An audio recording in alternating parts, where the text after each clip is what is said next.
చాలా పిటి అండి. అయ్యో కదా. అయినా ఇప్పుడు ఆ కథ మాకెందుకు చెప్తున్నారు? ఈ కథతో మీకు కానీ మాకు కానీ సంబంధం లేదు కదా. సంబంధం లేదా? ఎందుకు లేదండి? పెళ్లి చూపులు చూడడానికి పెళ్లి కొడుకులుగా వచ్చిన మీ ఇద్దరికి, పెళ్లి కూతురిగా కూర్చున్న నాకు ఈ చీకటి కథా చిత్రంతో చాలా దగ్గర సంబంధం ఉంది. సంబంధం ఉందా? మాకేం అర్థం కావడం లేదు. అర్థం కావడానికే కదా మిమ్మల్ని ప్లాన్ చేసి మరీ ఇక్కడికి నేను రప్పించాను. ఈ చీకటి కథలో ఆ అమ్మాయి జీవితాన్ని నాశనం చేసిన ఆ దుర్మార్గులు ఎవరో మీకు ఇంకా గుర్తు రాలేదా? వచ్చినారా అన్నట్టు నటిస్తున్నారా? ఏం మాట్లాడుతున్నారు అరవిందా? వాళ్ళెవరో మాకెందుకు గుర్తొస్తుంది? ఎందుకంటే ఆ ఇద్దరు మీ ఇద్దరే కాబట్టి. అబద్ధం. నిజం, పచ్చి నిజం. గట్టిగా అరిచినంత మాత్రాన నిజం ఎప్పటికీ అబద్ధమైపోదు. ఆ నిజానికి నిలువెత్తు సాక్ష్యం నేనే. ఆ రోజు మీరు చేసిన ఘోరానికి ఆ అమ్మాయి తల్లి గుండెలు బాదుకుంది. ఆ అమ్మాయి తండ్రి గుండె పగిలిపోయింది. అనుకున్న సంబంధం ఉందంటే ఆ పెళ్లి ఆగిపోయింది. ఆ కుటుంబం రోడ్డున పడింది. దీనికి బాధ్యులు ఎవరు? మీరు కదా. అంటే రాత్రిలా మారిన ఆ రాత్రిలో మీరు చేసిన ఆ ఘాతకానికి నాకు సాక్ష్యాలు లేవు. చేసిందెవరో తెలియదు. ఎలా నిరూపించాలో తెలియక మౌనాన్ని ఆశ్రయించడం తప్ప ఏమి చేయలేకపోయాం. అంటే నువ్వు ఆ చీకట్లో నీ చెయ్యి కొరికి పారిపోయిన ఆనాటి పిల్లిని, నీ కథను ముగించబోతున్న ఈనాటి ఆడ పులిని.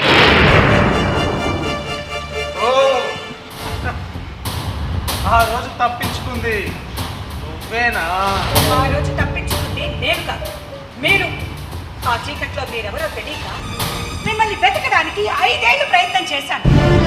అదృష్టం బాగుంది, 5 నెలల క్రితమే ఆ ఇద్దరు మీ ఇద్దరేనని గుర్తించాను.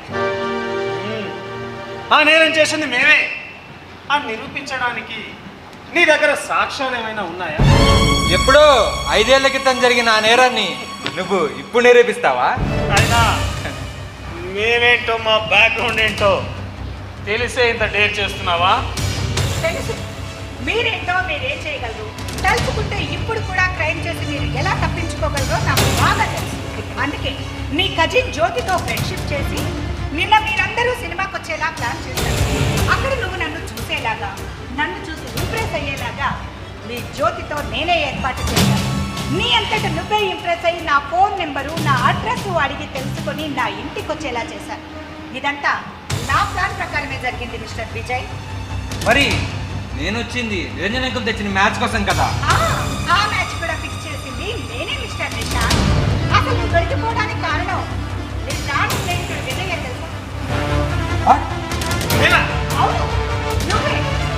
ఆ రోజు ఆ క్రైమ్ సీన్లో మీరు ఆ దారుణం చేసి వెళ్ళిపోయాక నెక్స్ట్ డే నీ మెళ్ళలో వేసుకున్న ఆనాటి చైన్ క్రైమ్ సీన్లో నాకు దొరికింది.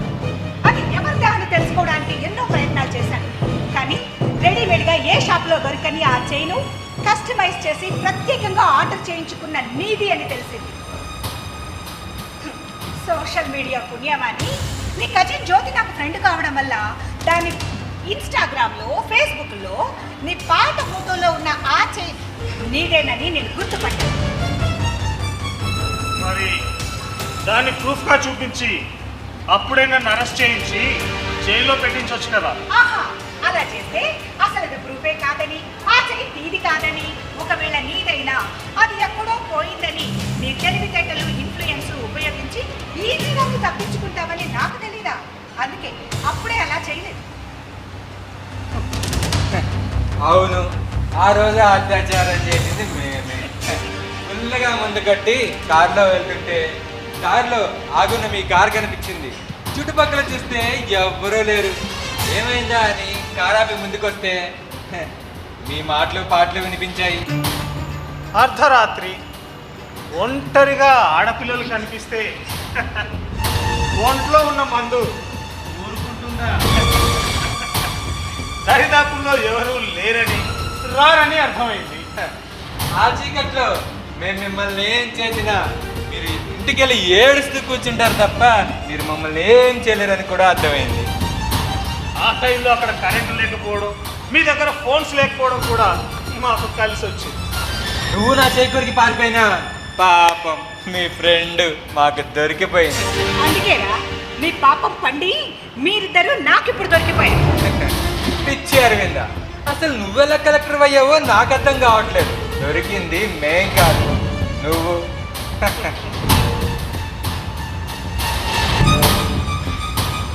ఈరోజు మీ ఇంట్లో ఎవ్వరూ లేరు. నేను నిన్నేం చేసినా మమ్మల్ని ఏం చేయలేదు. నిన్ను వైఫ్గా చేసుకొని లైఫ్ లాంగ్ నీతో ఎంజాయ్ చేద్దాం అనుకున్నాను. కానీ నువ్వు మా గురించి నిజం తెలుసుకున్నాక ఇప్పుడు నిన్ను మా ఇష్టం వచ్చినట్టు చేస్తాం. వీడియోలు తీస్తాం. మా గురించి ఎవరికైనా చెప్పాలని చూస్తే సోషల్ మీడియాలో వీటిని వైరల్ చేస్తాం. దాన్ని అడ్డు పెట్టుకొని మాకు కావాలి అనుకున్నప్పుడల్లా నిన్ను అన్ని రకాలుగా వాడుకుంటూ ఉంటాం. ఇది మా కొత్తేం కాదు, ఇలా ఎంతో మంది అమ్మాయిలతో ఆడుకున్నాం. అన్ని వీడియోలు తీసి వాటిని జాగ్రత్తగా సేఫ్గా మా మొబైల్లో సేవ్ చేసుకున్నాం. ఇంకా చూస్తావేంట, పట్టుకోదాన్ని. వద్దు, please. మీకు దండం పెడతాను. నేను మీ గురించి ఎవరికి ఏమీ చెప్పను. జరిగిందంటే నేను మర్చిపోతాను. దయచేసి నన్ను ఏం చేయకండి, నన్ను వదిలేయండి. మీకు దండం పెడతాను. మీ కాళ్ళు పట్టుకుంటాను. నన్ను వదిలేయండి. అంటాను అనుకున్నారా? No, never. అలా అనను. అలా అని ఈ రోజు కూడా నీ చెల్లి పారిపోదు. అసలు పారిపోవాల్సిన అవసరం నాకు లేదు. ఏం చూసుకునే నీకు ఇంత ధైర్యం? నన్ను చూసుకొని ఆ రోజు ఆ చీకట్లో నేను మిమ్మల్ని ఏమి చేయలేకపోవచ్చు. కానీ ఈ రోజు నేను పర్ఫెక్ట్ ప్లానింగ్తోనే ఉన్నాను. 100 మంది దోషులు తప్పించుకున్నా ఒక్క నిర్దోషికి శిక్ష పడకూడదు అని న్యాయశాస్త్రం చెప్తుంది. అందుకే ఇందాక నా బెడ్రూమ్లో బొద్దింకని చూసి భయపడ్డట్టుగా నాటకం ఆడాను. అప్పుడు నువ్వు వచ్చి నన్ను గట్టిగా పట్టుకున్నావు. అదే స్పర్శ, 5 ఏళ్లుగా నన్ను వెంటాడుతున్న స్పర్శ, నా ప్రాణ స్నేహితురాలి జీవితాన్ని నాశనం చేసిన స్పర్శ. అదేనని కన్ఫర్మ్ చేసుకున్నాను. నీ చేతి మీద నేను కొరికిన ఆ మచ్చ చూసి ఆ రెండో వాడివి నువ్వేనని కన్ఫర్మ్ చేసుకున్నాను. కన్ఫర్మ్ చేసుకుని ఏం చేస్తావే? ఆడదాన్ని నువ్వు మమ్మల్ని చేయగలవే? అదేరా మీ అహంకారం. ఆడది ఏది చేయాలని నమ్మకం. నువ్వు యశోద IPS ఆ పని మనిషి చేస్తుంది అనుకున్నావు కదా. ఆ రోజు మీరు చేసిన ఘోరానికి నేరానికి మేమిద్దరం కృంగిపోయినా తొందరలోనే కోలుకున్నాం. తప్పు చేసిన వెధవలు దర్జాగా మహారాజుల్లో మీరే తప్పించుకొని తిరుగుతుంటే ఏ తప్పు చేయని మేమెందుకు శిక్ష భరించాలి, ఎందుకు తలంచుకొని బాధపడాలి అనుకున్నాం. అందుకే ఆత్మహత్య చేసుకోబోతున్న తనని వారించి తనని IPS చదివించి నేను IAS చదివాను. మంచి మనసున్న మా బావ ముఖేష్ IPS మా యశోదని పెళ్లి చేసుకొని పువ్వుల్లో పెట్టుకొని చూసుకుంటున్నాడు తెలుసా. అరవింద, ఇప్పటి వరకు జరిగింది వీళ్ళు మాట్లాడుతుందంతా లైవ్లో అన్ని ఛానల్స్ టెలికాస్ట్ అవుతుంది. బయట మా డిపార్ట్మెంట్ అండ్ మీడియా ఈ పెదవుల కోసం వెయిట్ చేస్తున్నారు. లైవ్ ఏంటి, టెలికాస్ట్ ఏంటి, ఈ ట్విస్ట్ ఏంటి? అయ్యో, మీకు సగం సగమే అర్థమైందా? పూర్తిగా అర్థమయ్యేలా మా బావ చెప్పాడు. చెప్పు బావ. ఈరోజు మీరు మాట్లాడిన మాటలు మీ నోటితోటి చెప్పించి సాక్ష్యాధారాలతో సహా మీ నేరాన్ని నిరూపించి మీ నేరాన్ని పట్టబయలు చేసింది అరవింద. HD క్వాలిటీతో మీరు చేసిన మాటలు, మాట్లాడిన మాటలు, చేసిన విన్యాసాలంతా జనులు రిలే అవుతుంది. అర్థం కాలేదు కదా. HD క్వాలిటీలో ఆడియో వీడియో అంతా కూడా లైవ్ ఛానల్లో టెలికాస్ట్ అయ్యేగా ఇంట్లో పడ్డ చుట్టూ సీసీ కెమెరాలు పెట్టించాను. ఇప్పుడు నేనేమి చెయ్యక్కర్లేదు. చట్టం తన పని తాను చేసుకుపోతుంది. ఓకే, మీ ఇన్ఫ్లుయెన్స్ ఉపయోగించి మీరు తప్పించుకోలేరు. అబల అన్న మాటలోనే బలముంది. అది తెలియక ఎంతో మంది అఘాయిత్యాలకు అన్యాయాలకు గురైన అమ్మాయిలు మౌనంగా రోధిస్తున్నారు లేదా ఆత్మహత్యలకు పాల్పడుతున్నారు. అలా కాకుండా మాలాగా ధైర్యంగా ముందుకెడితే, పోరాటం చేస్తే విజయం తథ్యం.